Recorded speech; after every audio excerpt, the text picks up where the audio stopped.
Welcome to the Auditing Masterclass 2026. If you think audit is just checklist and paperwork, think again. This masterclass is designed to show you how internal audit really works in real world scenarios, inside real organizations, solving real problems. Whether you're a student, a new internal auditor, preparing for professional certifications like CIA or CISA, or transitioning into audit domain from another field, you are in the right place. We are going beyond theory, beyond textbook definitions, beyond memorizing standards. In this series, you will learn the full audit lifecycle from building an audit universe, performing risk assessments, to planning engagements, executing field work, delivering powerful reports, and driving meaningful follow up. Everything is broken down into clear, practical steps which you can actually apply in your journey. By the end of the series, I aim to ensure that you will not just understand auditing. You will think like an auditor, ask the right questions, spot risks before others do, and add real value to the organization which you work for. So, together, let us build strong audit foundations. Let us begin this journey towards the perfect internal audit. Let's go. Welcome back to the session. In the last video, we spoke about the annual audit plan.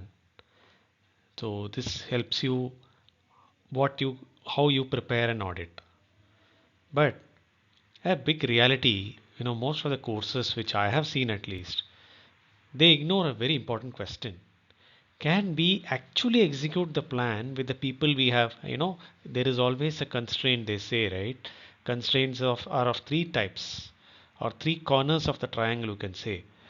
The first corner being time, second corner being people, third corner being the budget. So, when it comes to real life scenarios, professional auditors, we call this as the audit resource and capacity planning. So, today let us take it step by step to make that audit plan a realistic, practical, and achievable one. Are you ready? Let me give you a simple way of thinking about it. Risk is on one hand of this Venn diagram, capacity is on the other side of the Venn diagram, and there where it meets is your plan and the plan which gets approved. Risk basically tells you what should be audited. Capacity tells you what can be audited with the existing resources. If you ignore capacity and you just step into the field work, a lot of things can go wrong. The plan may be already approved, so you can't just cut out the audits, right? Timelines may become unrealistic when it comes to reality.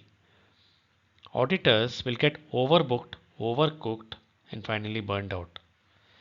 Quality will totally suffer. And worst of all, your team is stressed out and only tired. Capacity planning is something which should happen before the plan is finalized and approved by the audit committee. You should know how much you can do for this series of audits or the plan which you have made. So, what are the common problems when you ignore this particular step? Plan approved without capacity check, resulting in unrealistic deadlines. Overcooking of the auditors, which results in fatigue and errors. Waiting until the fieldwork to realize your gaps results in stress and only poor quality of the audit. Break it down by various steps how we will determine this resource planning. Step 1 is very simple. You calculate the total hours that your audit staff have in a year. So the formula goes like this: staff multiplied by hours per day multiplied by days per week multiplied by weeks per year. For example, one auditor works for 8 hours a day into 5 days a week into 52 weeks. So we get a gross hour per year of 2080. And this is your starting point, the maximum number of hours available before you get into step 2. Step 2. Step 2 is where we subtract hours that are not available for audits. This can be public holidays, paid leave, sick leave, training hours, administrative works like meeting, internal reviews. For example, from our previous slide, we had 2080 gross hours in a year. Let's say 200 hours are for leave and holidays, 120 hours are for training, 150 hours are for admin work. That leaves us with 1610 hours or 1610 truly available audit time. This is your real capacity. Always use this number to allocate the audits because it will prevent overloading of your staff. Now that we have available hours, we have to match it to the actual audits. This is where in step 3 we start allocating the audit to the concerned audit process. Like for example, P2P or a purchase to procure to pay audit or a purchasing review. You will, let's say, allocate 300 hours in a year. ITGC or IT general controls can be, let's say, 400 hours. Payroll is 250 hours. Follow-up reviews, because you have done so many audits in the previous year and probably do it this year also, will be, let's say, 150 hours.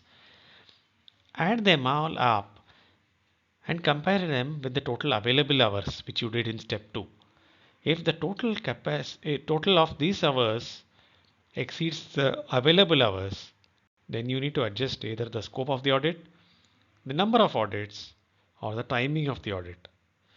This ensures that your plan becomes an achievable one.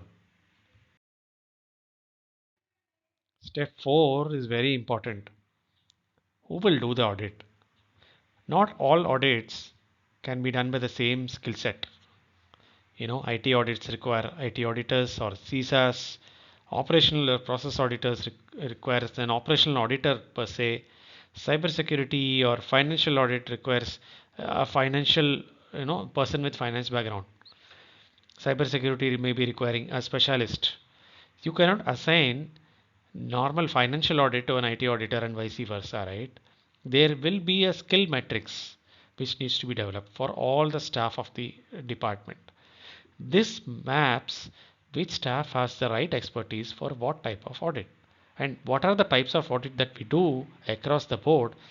We just cross verify that and see which one fits the best, because we want the best guy for the best job, right? The right guy for the right job at the right time in the right place. All of those things has to align. Also, you have to consider the experience. Junior auditors can probably handle simple testing, where senior auditors can handle the complex areas. In my previous organization, one of the organizations which I worked for, there used to be a cross functional auditing training, which means people from the operations will be taken on a sample basis to do an audit as well. One of the audits, they will be chosen or they will be nominated by the department head or the division head, and they will accompany the auditors and do one audit so that we get the flavor of auditor being accompanied by a non-auditor, and they also will understand how we do an audit. They appreciate it, they go back, and potentially they also learn on the job, and we get their perspective as well. As an auditor, as a non-auditor, we get both sides of the coin. So that is something as a best practice you can try. Last step in the process is that keep buffer. No plan is perfect. There will always be unplanned work. Investigations, management requests, fraud reviews, regulatory inspections.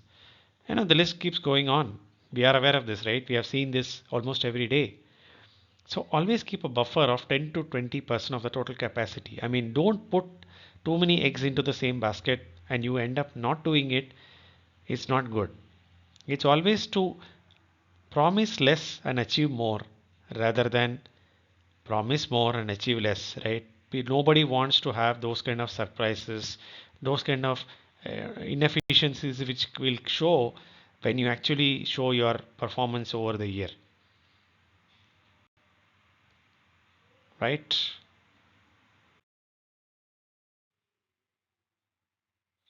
Finally, bringing it all together, document your capacity plan. Total available hours per staff, hours deducted for leave, training and admin and all non-audit work, hours finally allocated to each audit which you are available after the one is deducted, that hours deducted from the total hour to available hours. You have to see whether it matches up. Then we have to see whether the skill allocation is there appropriately. You should allocate the skill and the auditor for it. Keep buffer for contingencies. And as a good practice, always have an audit manager or a lead auditor review and get into this. This should typically be either a lead auditor followed by a team or a couple of lead auditors with a team. This ensures that the plan is realistic and is also ready for audit committee approval. And this step and the overall structure of this makes your plan professional, structured and executable. I really hope you have understood the concepts of capacity planning and how your audit plan is going to get broken down and how it is getting allocated to each auditor based on the skill set, based on the time available, and all of those things. This gives us kind of a very efficient way of doing the audit itself.